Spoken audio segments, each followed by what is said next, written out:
What's going on, guys? Welcome to it. Episode number 5 here of the Changavi Show, live and in Studio 2.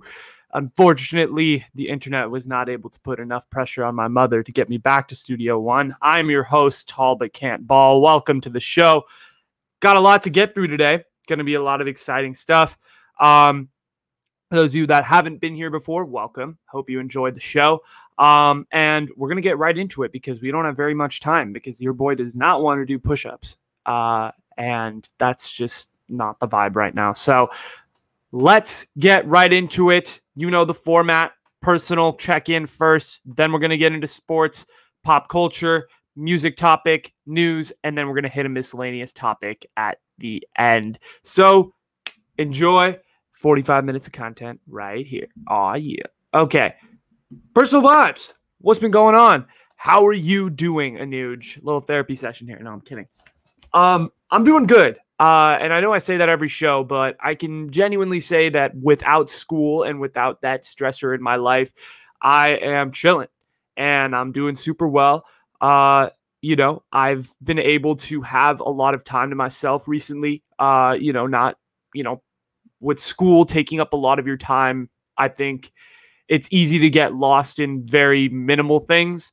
So it's been nice to kind of take a step back from the academics and just really do what I want to do with my life rather than just pointless school and classes and all that stuff. But still stay in school, kids, because it's great. No. But yeah, it's really nice to not have school. Been working more, been working on the podcast more, been working on some social media stuff with the podcast. It's been a lot of fun. As you guys can tell, I've been putting up way more TikTok clips and all of that. So that's been really good. In terms of like things that I've been thinking about, honestly, the one thing that I've been thinking about is how happy I am for everyone to go back to school.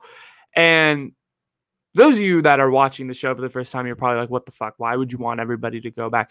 Well, I'm 20, so most of my friends are in college anyway. So they're going back to their various colleges, which I'm very, very excited about because I actually genuinely enjoy when people aren't here. I think it's just because I'm like a very like hermit type person. I don't really talk to very many people, and the people I do talk to, I like for certain periods of time, and then space. I like my space. That's my point. But I'm really excited for everybody to go back to college because I can finally focus on my own stuff. I can work on my projects. I can really go full steam ahead into the podcast. Less social commitments, more work stuff, more focusing on what I need to do, to in college and in just the podcast world in general. I feel like having friends around is kind of like a vacation because, you can go out and have plans with them and do whatever it is you do. But now I feel like I'm at the stage where it's like, all right, summer's over. Y'all can go back to school. And, I have to kind of distance myself from social obligations. I really like this life, man. In college, it was constant socialization, and here it's limited socialization, and now it's going to be desolate socialization. And I'm actually very excited for it. I'm very excited to not really talk to people.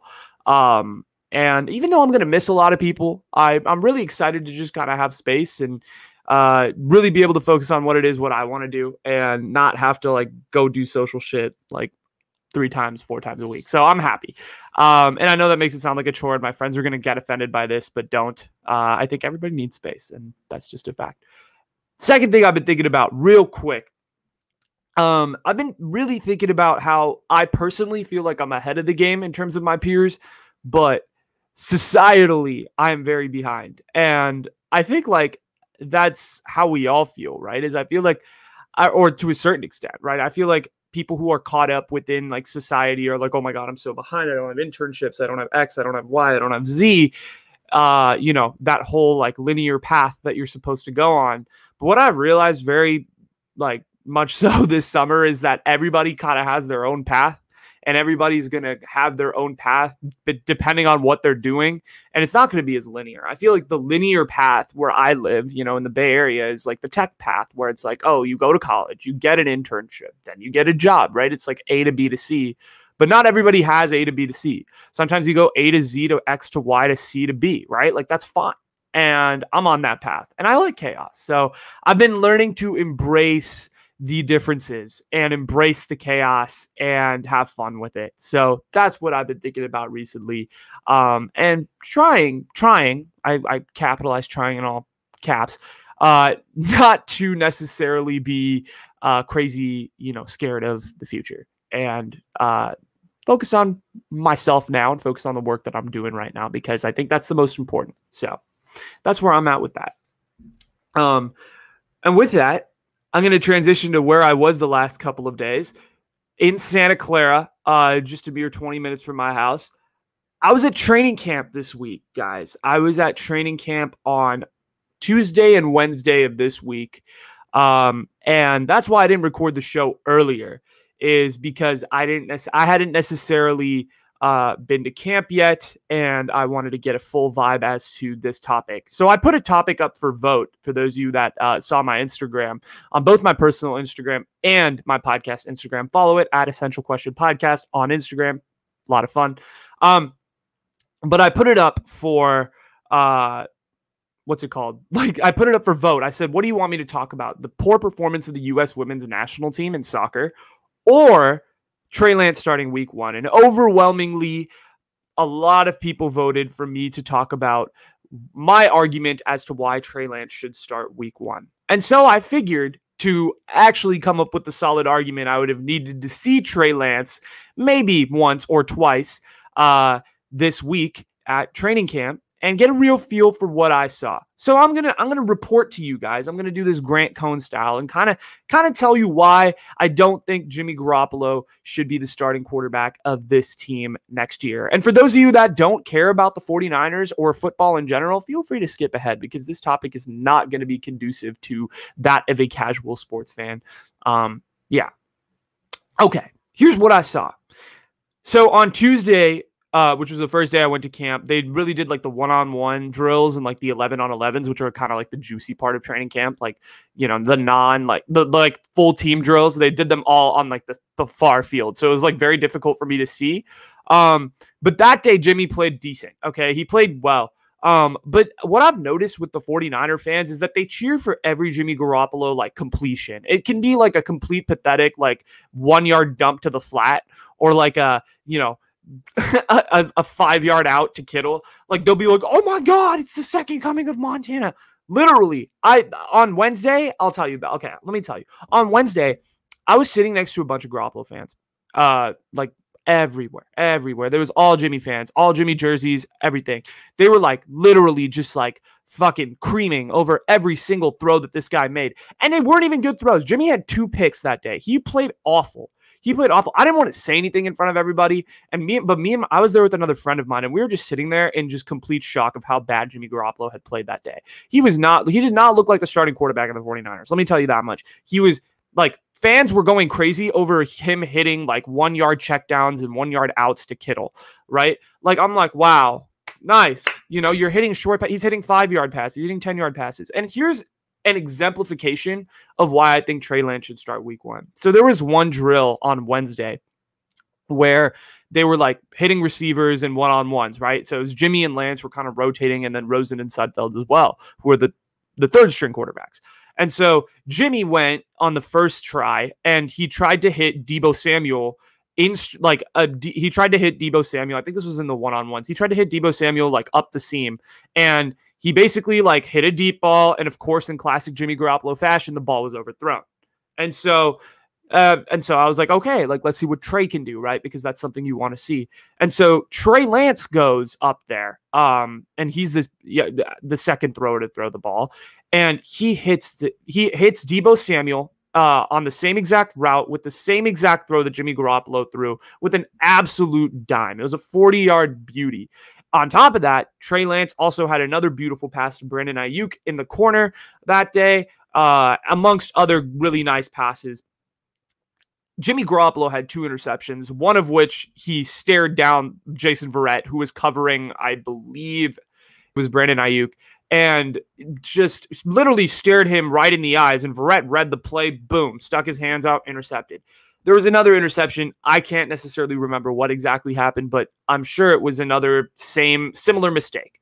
And guys, here's why. I'm going to give you 3 quick reasons as to why Jimmy Garoppolo should not start week 1.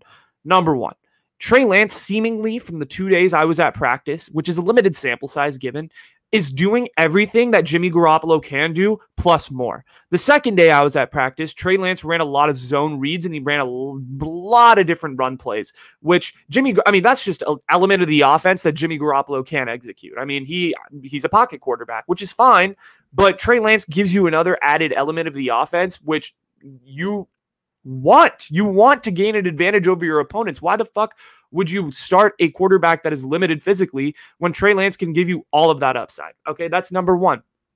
Number 2, Trey Lance is hitting like Trey Lance has checked off all the boxes since he's got to Santa Clara. People were like, let's see what he does in training camp. He's killed it in training camp. Given, I'm going to say this, given, he's played with the backups most of the time. That's fair.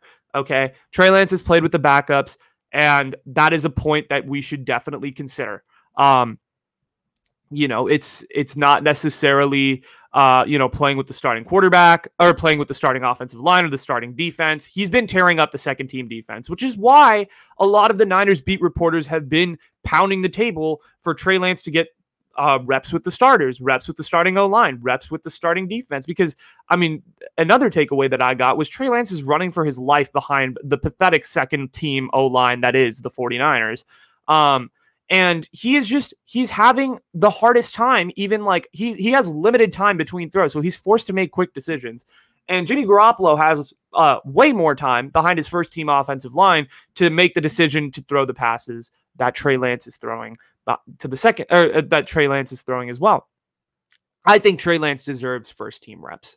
And I think that is going to be the next step in his development to see whether he starts week 1. I 100% do believe that Trey Lance will start week 1. I am a big advocate of this. I think that he hasn't seen live bullets in a year. Go out there, throw him into the fire. I think there's going to be growing pains, right? Like any rookie quarterback, you're going to see growing pains. You're going to see a guy who maybe makes mistakes, who is maybe doesn't catch the read, and this is another thing I saw from Trey Lance, my second day at camp in particular, is he throws the ball a little high. He misses high a lot. He throws the ball a little above the receiver, and it makes it difficult for the receiver to grab. These are all the growing pains. Trey Lance has been going through his growing pains. I'm not saying that. And I'm not trying to sit here and completely diss Jimmy Garoppolo either. Jimmy Garoppolo played okay.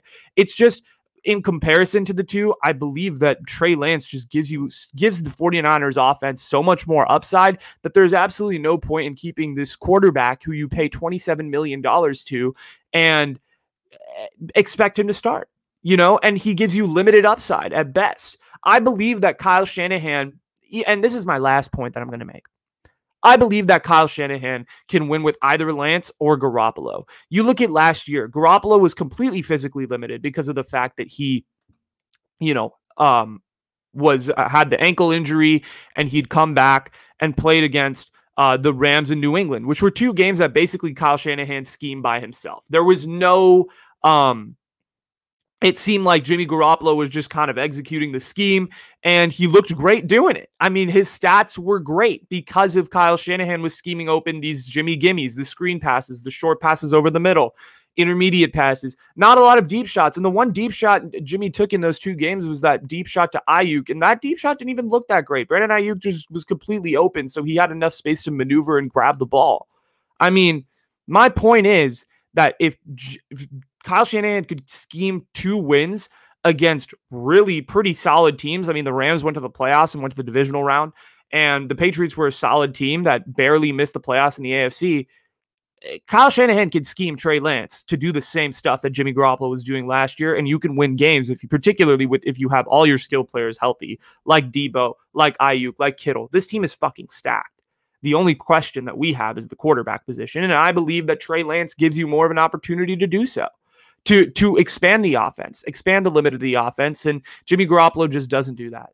And as much as I love Jimmy Garoppolo, this doesn't make sense to me. So that's what I'll say about that. Jimmy Garoppolo is the depreciating asset, and I have a Jimmy Garoppolo jersey, and I wore it to the first day of camp, and he played all right. But the second day was, he did not play well. And Trey Lance consistently, I'd say in the 2 days I was there, looked like the better quarterback. And I would like to see him get more reps with the first team. We'll see what happens in preseason. This could age horribly, but obviously there's a lot of randoms. But from what I saw, I thought that Trey Lance looked like a really electric quarterback, and I'm really excited to see what else is there to come with Lance and Garoppolo.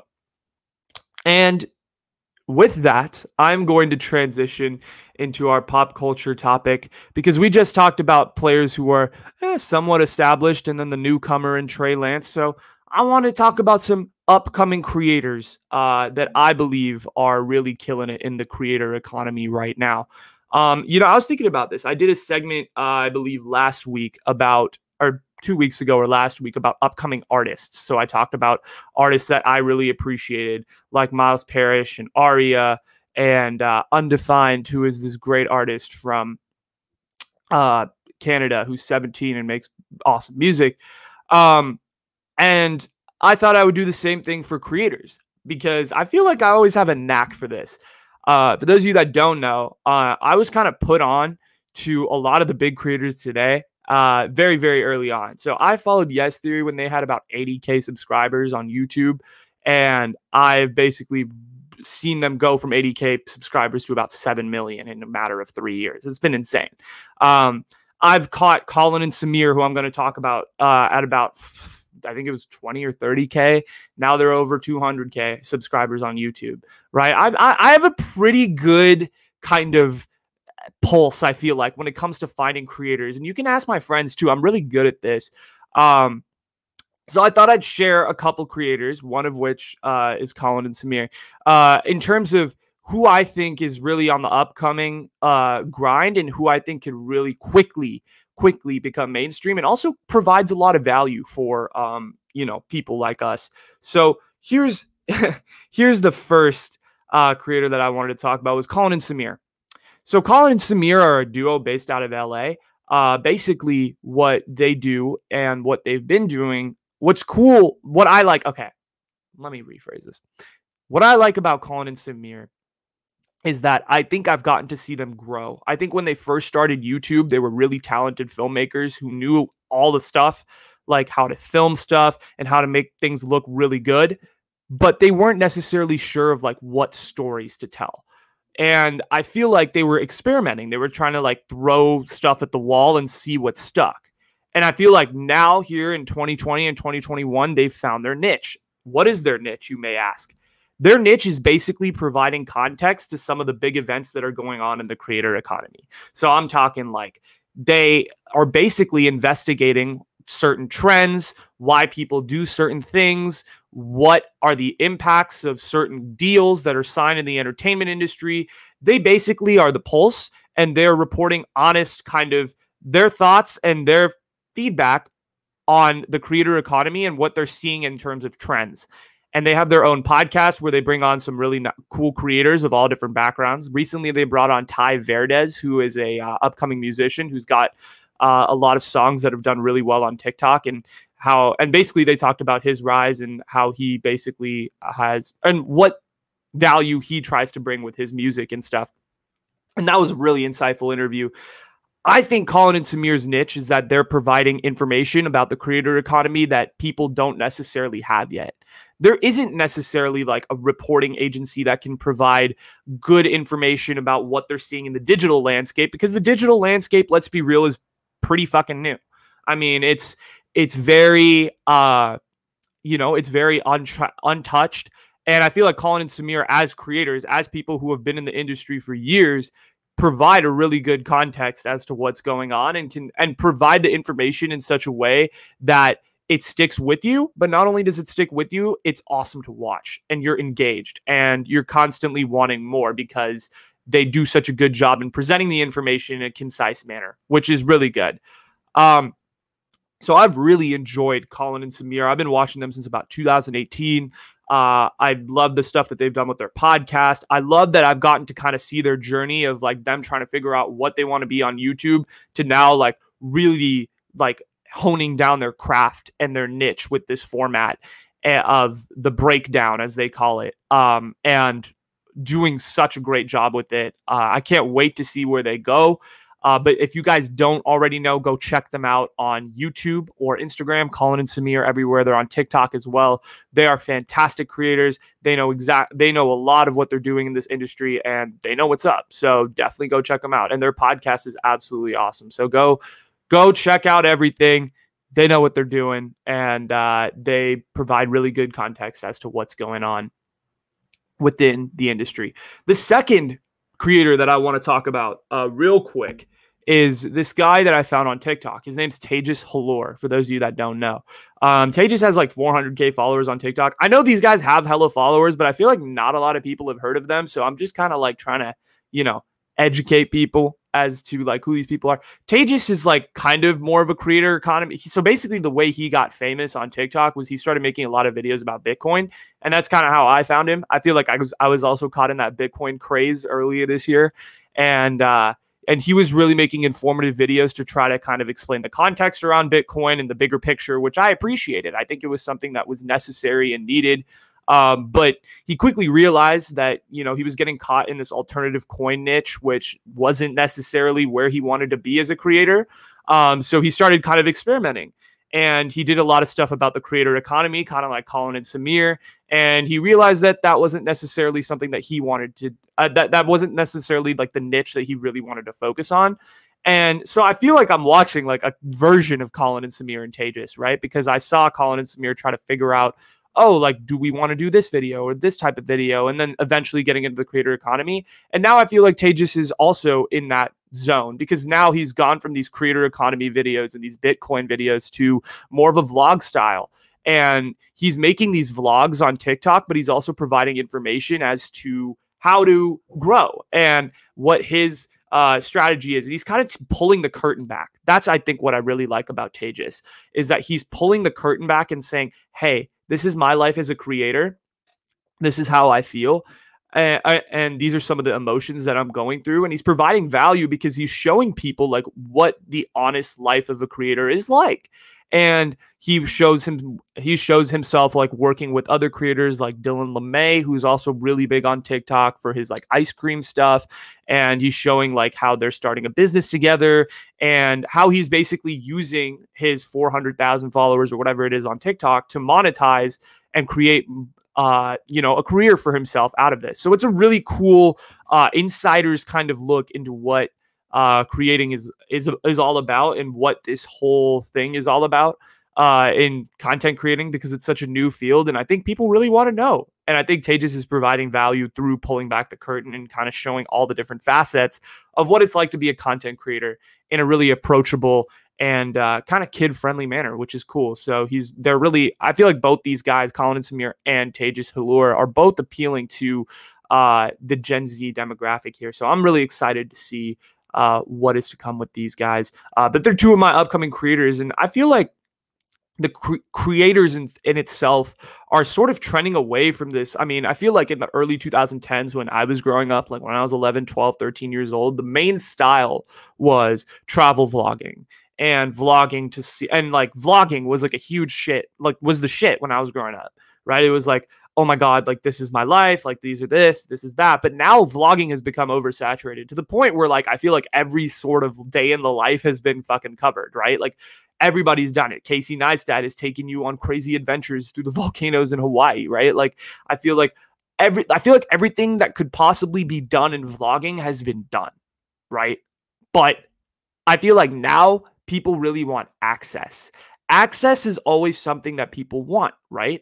And I guess travel vlogging to a certain extent did provide that, but there's so many videos at this point on YouTube where I feel like you just kind of get caught up in that niche. So if you were to make a video about going to Mexico, there's 18 million videos already about vlogging in Mexico. So there's no point really there.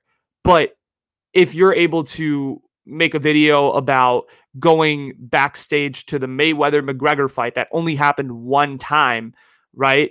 Providing access to the common person for events that that I or anybody else can't necessarily get into. Maybe, I feel like that's been done before. I feel like what people are looking for now is like value.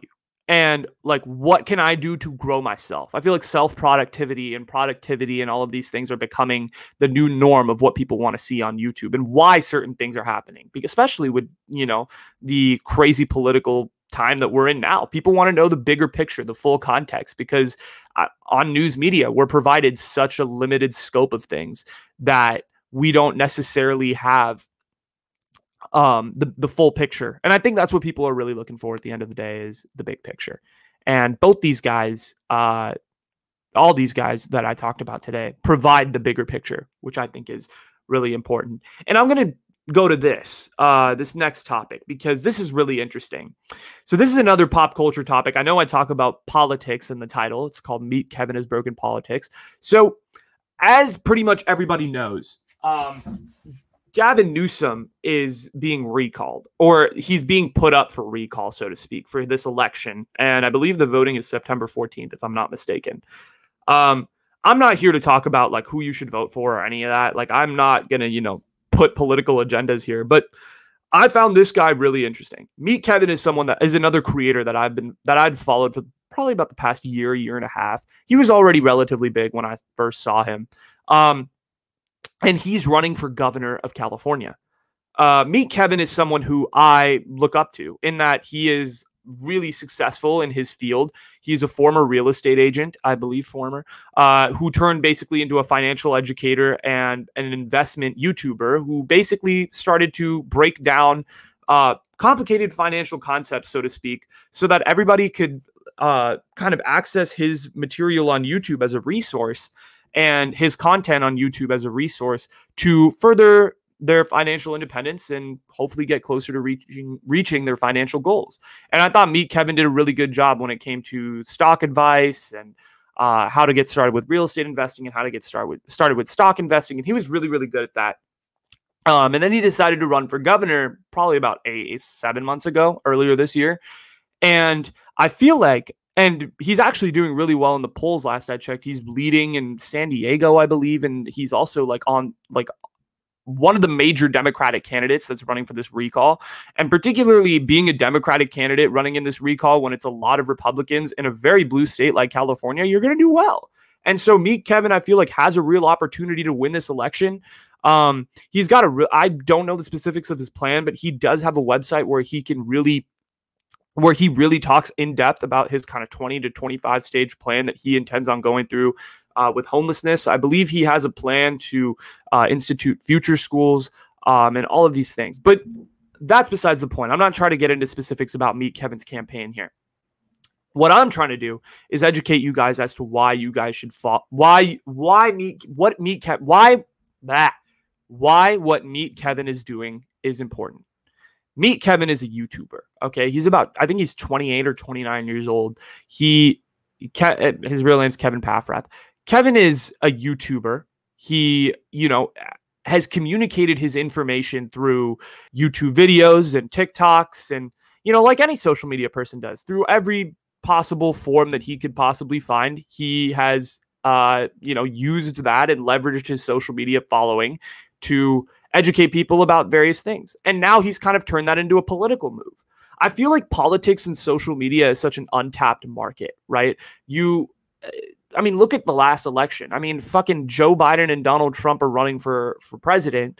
And social media was hardly used.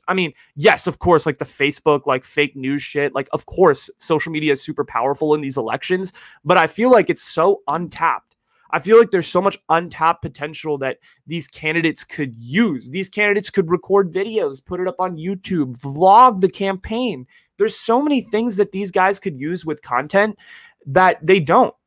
Trump obviously leveraged social media with spreading all these articles to specific, his specific demographic to really, rock the vote. But I feel like there are ways that you could use social media to really leverage and relate to Gen Z, because let's be real, the upcoming generation and the biggest generation right now, baby boomers were aging out, right? Let's be real. They're, getting older. Gen X is getting older. Gen Z and millennials are the two generations that are upcoming.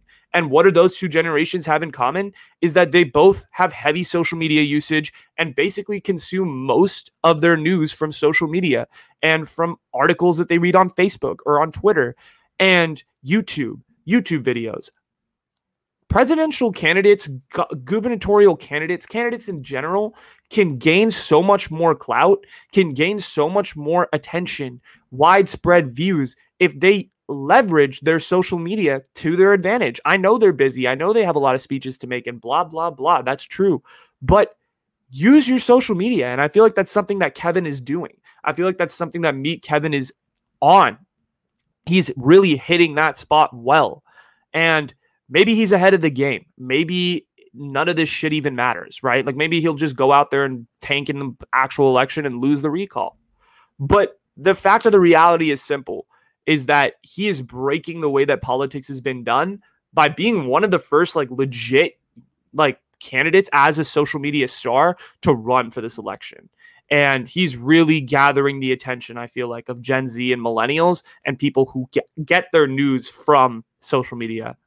And it's going to be interesting to see how he does here in California. He has a really good shot, and this is going to be an interesting one to follow. So let's see how this one goes with Meet Kevin. But let's get into our music topic. I've gone really over. I know that Trey area topic took over a lot of time, but let's go to our music topic of the day. And what is going on? Okay, there we go. I put out a poll on Instagram last week, and I basically, a question on Instagram. And I was basically like, I'm looking to get into country music. Send me all your recs. And I just wanted to kind of see it as a social experiment to see what people would think. And also to see, like, I'd never really like gone in depth with country music before. So I was like, all right, let's give this a shot. So I put out the poll, I put out the question, and I come back like 3 hours later and I'm scrolling through, man. A lot of people responded. This is the most social media engagement I had gotten in a while. I was shocked. I was like, wow. People really love their country music. I was shocked at the amount of white people that I hadn't talked to for 8-9 years that were, sending me long lists of recommendations. Also, my brown friends, bro. I didn't realize brown people were into country music like that. But I had friends who made playlists for me. I had friends who sent me long texts. I had Instagram followers who, sent me various songs to listen to, and I appreciated all of it. So thank you guys all so much. But I'm going to give you my initial thoughts. So I listened to a little bit of kind of everything that everyone was saying. So I listened to a little bit of Dolly Parton, Glenn Campbell, and then did some like modern country listening to like Blake Shelton, Tim McGraw, Faith Hill, Carrie Underwood, etc., etc. Here's what I thought. My first thought initially when I was listening to country music was like, wow, I just really understand the psyche of white people now. Like I really understand white people at a deeper emotional level. Like I understand them. I can see why country music is appealing. And there's a couple songs that I really like. It's a very soothing tone, but it isn't something I'm going to like, drive on the freeway to and bump, like it's not like hip hop has that. Country doesn't necessarily have that. Country is like a chill, sunset night, 7:30, you crack open a beer and you're looking at the sun going down and you're watching cigarettes burn out, right? Like that's the type of shit. Shout out Samuel for that song, by the way.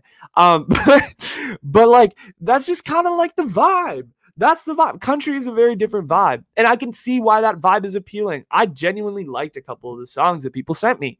I liked a couple songs by Tim McGraw. I'm not going to lie. I liked Carrie Underwood before kind of I knew what country music and stuff was.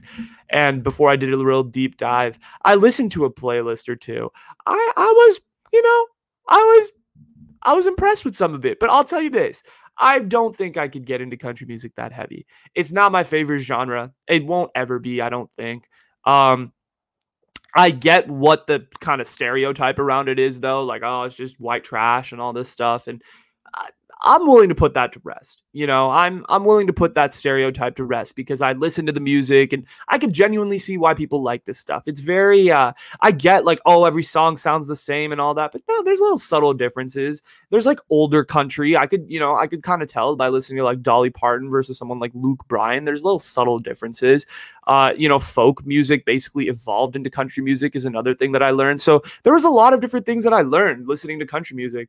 And did I feel myself slowly turning white on the inside? Did I slowly feel myself finding my mom's dal chowel to be a little bit too spicy? Absolutely. Absolutely. Yes, this country music 100% made me feel a little bit whiter on the inside.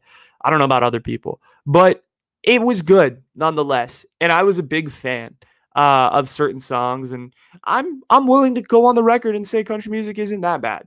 It's not as bad as I previously thought it was. I thought going into this whole thing, like, country music is trash. Fuck every country song. It sucks. The ones that I've listened to are like, she got a beer and I got my honey and we're sitting on the porch in Nashville, right? Like, that's the type of shit that you expect from country. And I was pleasantly surprised to hear that there's more to country music than just the typical trash that you hear and the stereotypes that we hear. So that was good news, and that was welcoming for sure. So after all that positivity, we got to talk about something a little bit negative and possibly a little bit more serious, and something that really has been kind of ongoing the last week, which is this Andrew Cuomo story of him resigning as governor of New York. This is going to be our news topic for the week. And basically, like, what I want to say with this whole thing is and I'm going to make this quick. Andrew Cuomo, I've been always a little sussed out over him, even in 2020 when he was like being labeled as one of the main Democratic nominees for president and like one of the front runners to potentially be like this crazy, like run for the Democratic election and all this shit. I was like, all right, let's hold the brakes. I mean, the numbers were great and all of that. Turns out those numbers were fudged up too. But I want to talk a little bit about Andrew Cuomo and this sexual harassment shit. I mean, I think the whole thing was handled so poorly. The fact that he just continued to stay in office and was like, oh, like that. Like, he didn't fess up. Like, I was like, dude, what are you trying to get? What are you trying to get out of this? Like, the investigation had already revealed he'd harassed 11 or so women, if not more. We don't know, right? But, I mean, dude, like, and he still stayed in office even after the investigation. He kind of sort of started to deny it. And then he started to twist the narrative and basically say, oh, like, kissing is the way that I welcome people and that I, greet people. I'm like, dude, I would never go up to some random person and be like, hi, and mack them on the lips. That's just weird. That's straight up fucking weird. I don't know what culture does that. I know, like, the cheek kiss, like, that's a thing, right? Like a French thing, or, like all of that shit. That's fine. Whatever. I don't really care about all that. That's like a normal greeting. No one's like, hey, right? Like, lean into the fucking kiss. Like, what? That's real? Right. And he's like, I'm Italian. We just do that. I'm like, all right, I know a lot of Italian people out there that did not fucking mack me on the lips when I first met them. So that's what I wanted to say about that and that stupid defense that he provided. Also, thank God he resigned. He's an idiot. I mean, truly, like, we don't need idiots like this in office. So thank God. But I'm interested actually in Chris Cuomo because his brother has refused to talk about the subject. Chris Cuomo. Let me look you straight in the eyes, Chris. 4 years. 4 years this man fucking shat on Donald Trump. He shat on Trump. He talked about how we need to empower women for sexual harassment. He preaches this fucking progressive idealism. But when it comes to his own brother, I refuse to talk about it. I'm not commenting on this matter. Like, I get it, dude. It's your own brother. Like, you want to protect your own skin in the game, whatever. Dude, stick up to what you're for. You're supposed to be a fucking journalist. This is your job. Your job should be to be a fucking, it should be to fucking stand up for the issues that you have championed the last 4 years. That should be the fucking goal. Not this, oh, like, I'm just going to, like, back out of this one because it's my brother. That's the thing that journalists shouldn't, or that's the thing with journalists is that when your own skin is in the game, and I feel like this is with people in general, when your own skin is in the game, you back the fuck off, right? But I think I would have respected Chris Cuomo a lot more if he had gone on the air and basically just shat on his brother and said what he did was stupid. But no, he tried to provide legal counsel. He tried to do all these things behind the scenes, and on the air, he's still chanting what? Sexual harassment. Stop that shit. Me too. I'm a supporter, right? When his brother is going out and me tooing women left and right. Left and fucking right. This makes no sense to me. guys. Chris Cuomo needs to stand up. I'm looking at you right now, Chris. You're a fucking head ass for not standing up to your brother, for not being able to have some fucking accountability and stand up there and look the fucking CNN audience in the eye and said, my brother fucked up. You can't say that. Great. That tells me all I need to know about this family. They're a bunch of scumbags. All right, let's move on to my last topic of the day. And I'm over 40 minutes, so I'll do push-ups. I know. Let's move on to our last topic of the day. That was a good song. That was a good riff. I like that. My miscellaneous topic for the day. I kind of want to talk about some of my ultimate goals with the podcast. I know this is something that, doesn't necessarily get talked about, or I haven't really talked about a lot. But I thought it would be something worth mentioning because, I feel like I've been going all over the place in terms of like what the shows I've been doing and all of that stuff for the last month or so. What are your goals with the podcast, Anuj? Honestly, the goals have changed. When I first started this podcast, it was like, I want to just interview people and get to know them and all of that. And I still do want to do that. The interviews are definitely still something that I want to do. But I also really like this solo format that I've been approaching. And I feel like I'm getting better and better at it over time. It's not necessarily something that I'm, fully comfortable with yet. I'll stammer. I'll make a mistake. My research may be off or whatever. But at the end of the day, like, I'm having fun with this solo format, and I feel like people are learning. I got told the other day by somebody that they learned something off one of the segments that I did about the Nadal, Djokovic, and Federer 2020 thing, and that made my day because that's truly what I want to be able to do. Is I want to be able to provide value for people, whether that be through an interview, whether that be through some short form content. And I also just want to have fun and create. Like, that's what I'm meant to do, right? Like, the thing I've realized about myself over the last year making this podcast, I'm about to approach a year in October. Wow, that's crazy. The thing I've kind of realized about myself in the last year is that I don't want to have a boss. Like, that's something that like I really just crave not to have. And I know you have to work 50 times as hard to not have that, but I think it's worth it, dude. I think it's worth all the mishaps and all the L's if one day I can really just kind of operate as my own person and create my own content, and hopefully people just continue to listen and have fun with it. I hope that I'm providing value to people. And I think that's my ultimate goal, is just to sort of be not an educator, but just to kind of have fun and to continue to create and interview people and provide value. I think providing value has been the one goal that I wanted to provide, and hopefully shining light on people and giving love to all the people that I really have been appreciating, and talking about some stuff that I think are important. I feel like not everybody's talking about me, Kevin. Not everybody's talking about Colin and Samir and Tejas Niche. And not everyone is willing to listen to fucking 5 hours of country music for this podcast to, talk about how I appreciated certain things and the certain styles and how I like the twang a little bit and how ladies of country are underappreciated to a certain extent. Like, I feel like I'm doing the stuff. I'm putting in the work, and I'm excited. I'm really, really excited to see where this podcast goes. In terms of not just the Essential Question, but the Changavi Show. And who knows, there could be more shows too coming up. We'll see what happens. This is just the fucking beginning, guys. I mean, this is going to be years of a journey. So I'm excited to see where everything goes and how this all breaks down. But yeah, that's my ultimate goal, I think, is provide value. That's like the 2-word summary of like what I want to do for you guys. And if there's any ways that I could provide value that I'm not thinking of, please feel free to DM me, email me, everything. There's ways to get in touch in my link tree. You could just hit me up and we can go from there. And I would love to hear any suggestions that you guys have, even if it's constructive criticism, even if you guys hate it, let me know why. And I'm willing to hear everybody out. But with that, I went to like 45 fucking minutes today. I truly apologize. You'll see 20 push-ups on IG sometime soon.